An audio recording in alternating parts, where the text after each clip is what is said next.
today to talk about how to increase e-commerce conversions, practical steps to getting what you want. That byline is surprisingly important. Often my bylines aren't, or they're just like filler, but conversions really are really about what you want. Oh, there's Ben. I just let him in. Hello, Ben. You're late. So we're talking about e-commerce conversions. Getting what you want. What you want is the key there. It's very common to think of conversions as sales, and that's not the case. Sometimes it is, but it's very important to remember that a conversion is anything you want it to be.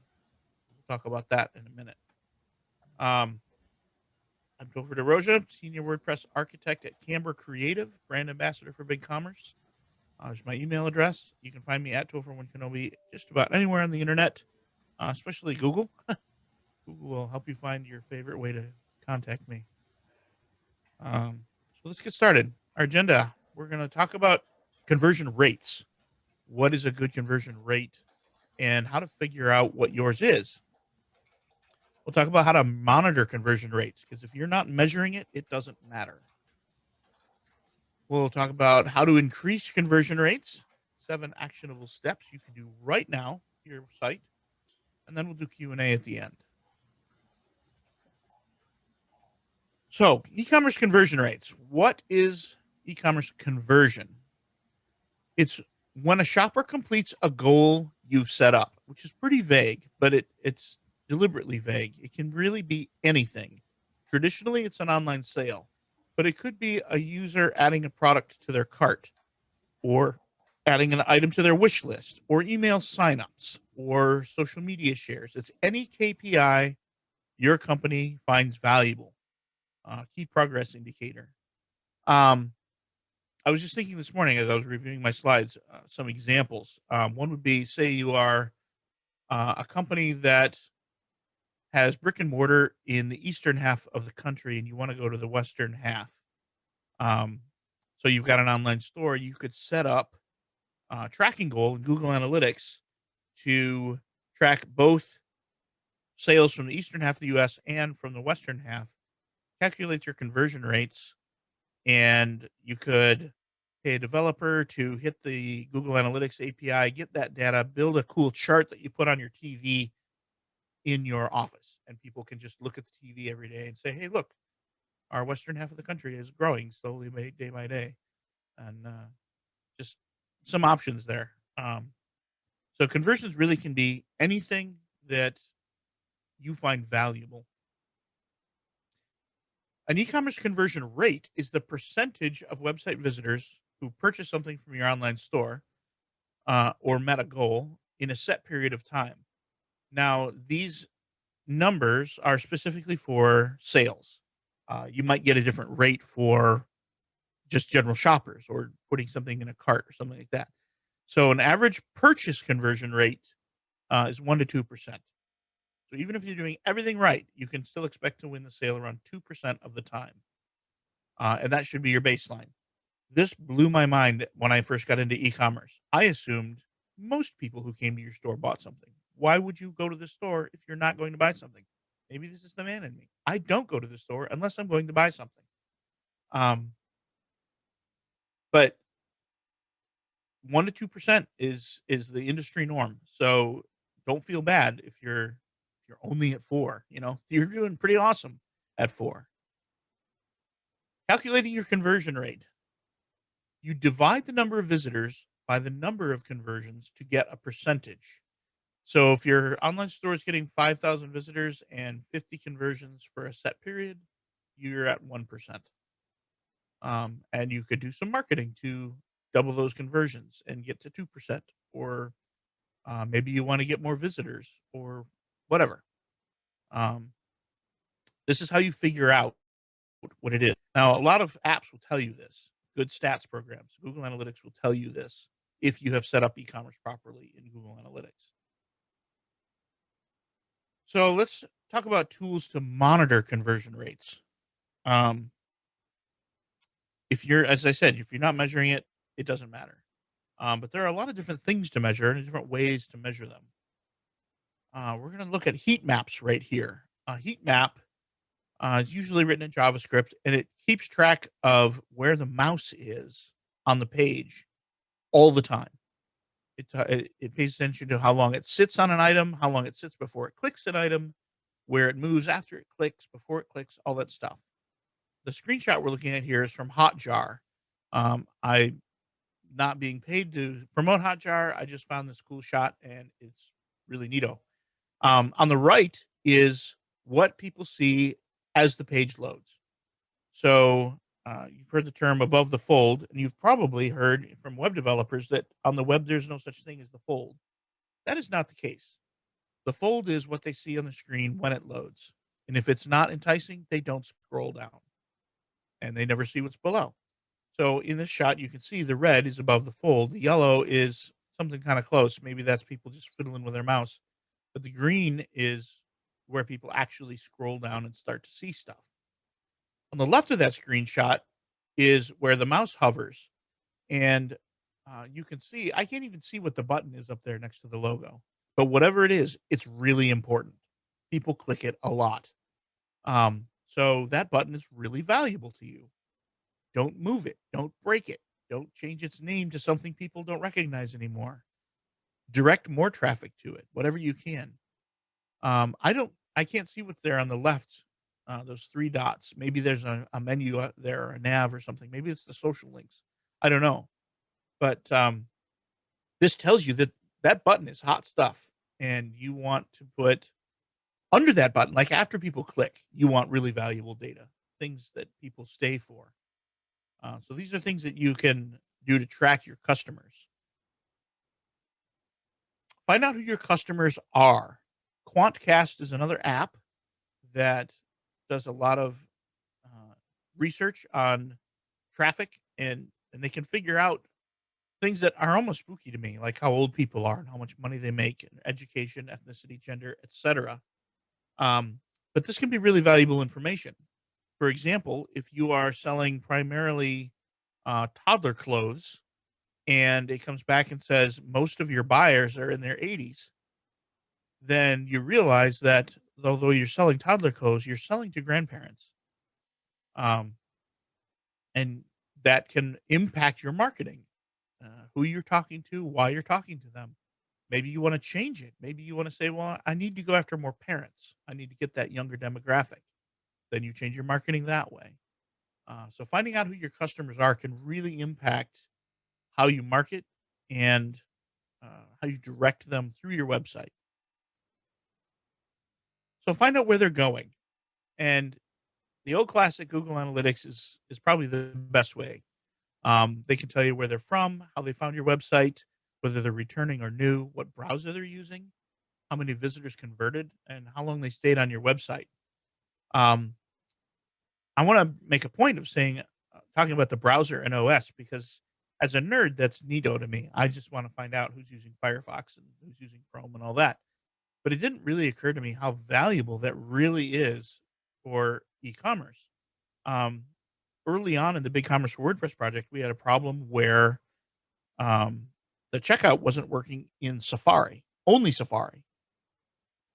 And I was like, okay, yeah, we need to fix that, but it's not that big a deal. Who uses Safari, honestly? You look at browser stats, and it's all Chrome and Firefox and Internet Explorer. Um, well, she came back and said, well, 65% of my sales are in Safari. And that blew my mind. I'm like, how do you sell only to Apple people? What is this? Well, it turns out it was mobile.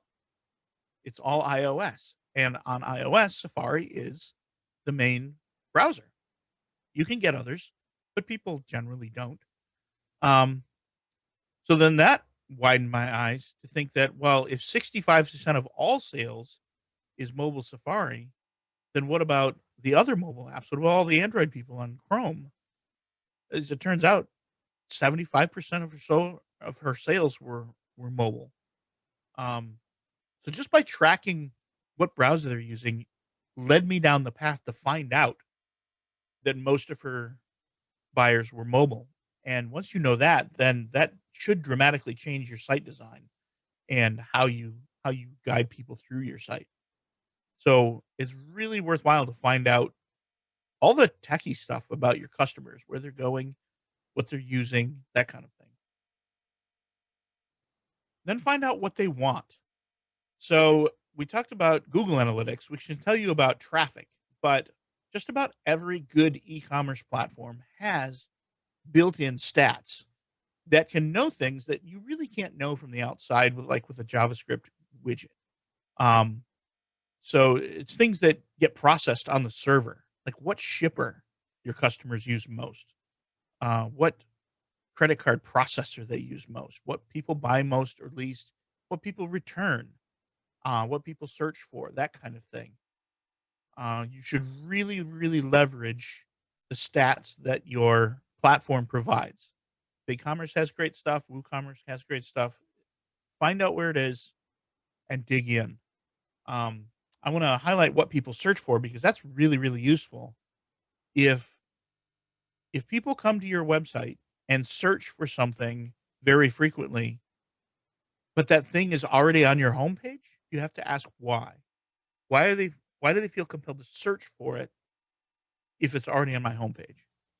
If people come search for something a lot that you don't have on your homepage, maybe you should put it there. Um, if you know that this is something people look for frequently, bring it to the surface. Make it a lot easier to find.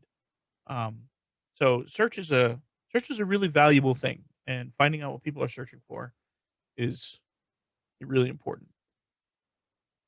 So let's talk about how to take action. Some things you can practically do. The first one is offer free shipping.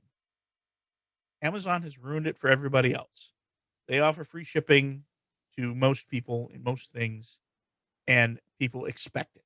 And if you don't offer it, they'll go somewhere else. Um, even even if it's illogical. For example, the way you afford to offer free shipping is by raising the prices of all your products.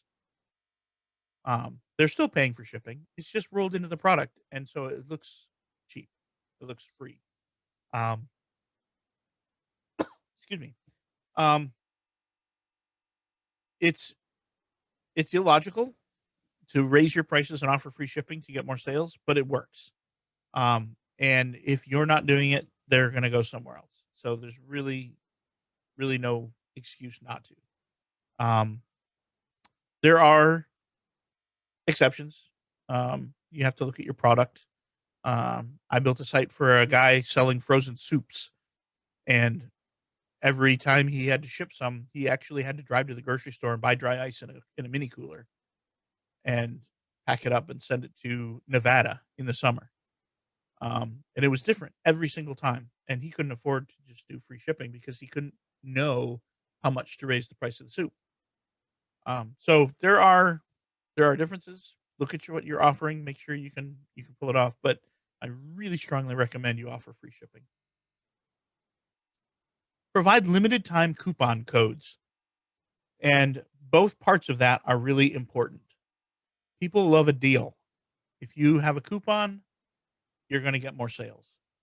However, it really needs to be limited time. If you just send them an email with a coupon in it that never expires, they're going to think, oh, cool. Someday I'm going to get a deal. And then they never do. They have 9,000 emails in their inbox. Once it scrolls off the homepage, they never think about it again. If you send them one that says, I will give you 50% off if you buy Saturday, like, oh, hey, I need to buy on Saturday or before Christmas or Memorial Day weekend or whatever. It puts into their head, I need to do this at this time. Um, and then you also don't end up with people coming back 2 years later saying, hey, you had this 80% off coupon this one time. I'd like to use it now. Oh no. That happens. So offer coupon codes and limit them by time. In my little screenshot here, I have a coupon code called free shipping, um, which is pretty cool, but it can be useful to somehow date your coupon codes. So maybe you have Memorial 2021 for Memorial Day of 2021. That allows you to have a different Memorial Day coupon next year, um, Christmas 21 or whatever. Um, So naming your coupon codes can be useful as well, naming them properly. Tweak and test your e-commerce checkout. The fewer options available, the higher the conversion rate. And this can seem counterintuitive.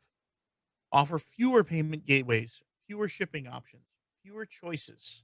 People get stuck with um, choice paralysis.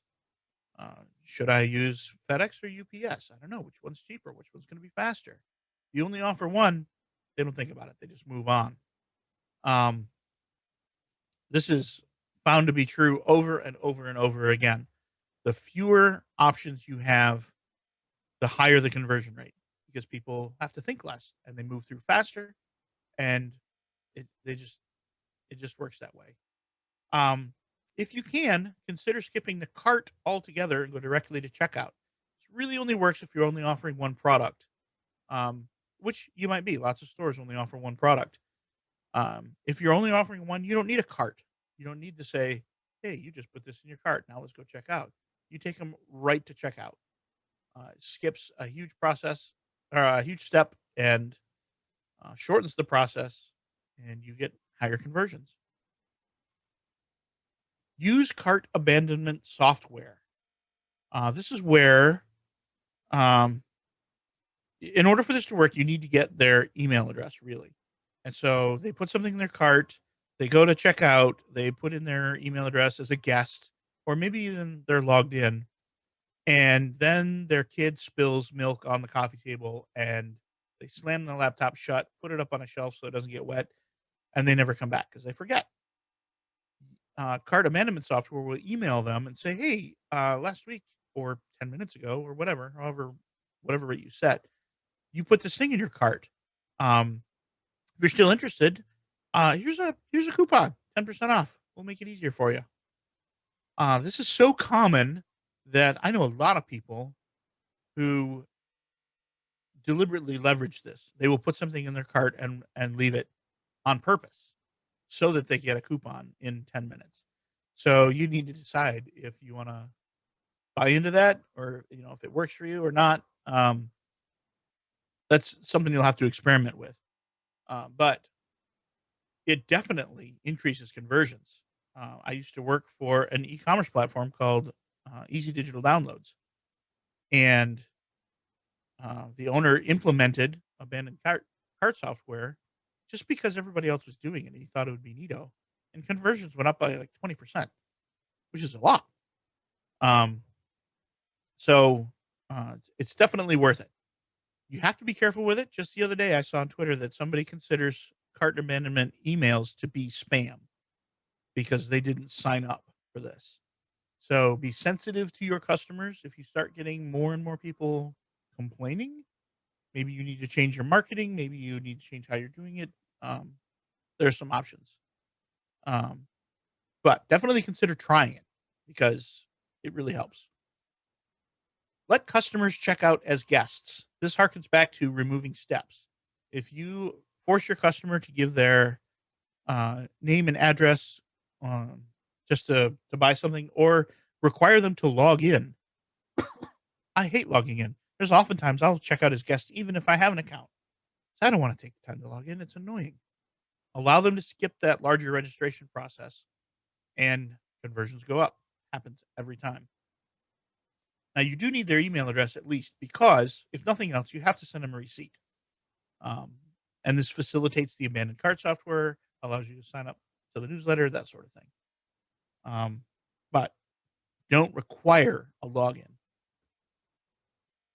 Have a great product return policy and an emphasis on the great. It's not just about having a return policy. Don't put it in fine print at the bottom and hide it and things like that because you don't want people to return it.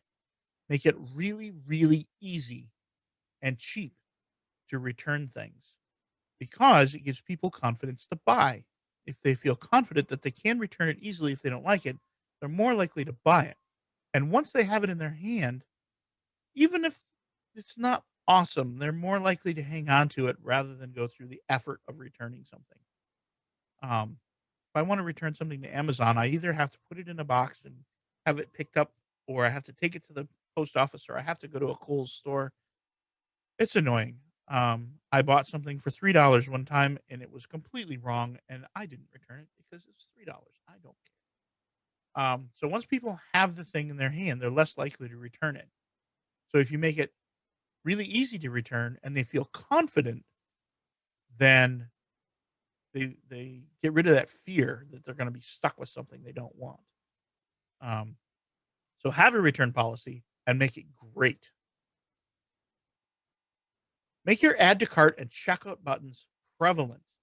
This seems like a no-brainer, but as a web developer, I can tell you we get too close to the design and we click that checkout button 1,000 times a day while we're testing. We know exactly where it is, but it may not be obvious to my wife. I check my designs with my wife all the time. I say, "Look, I built this thing.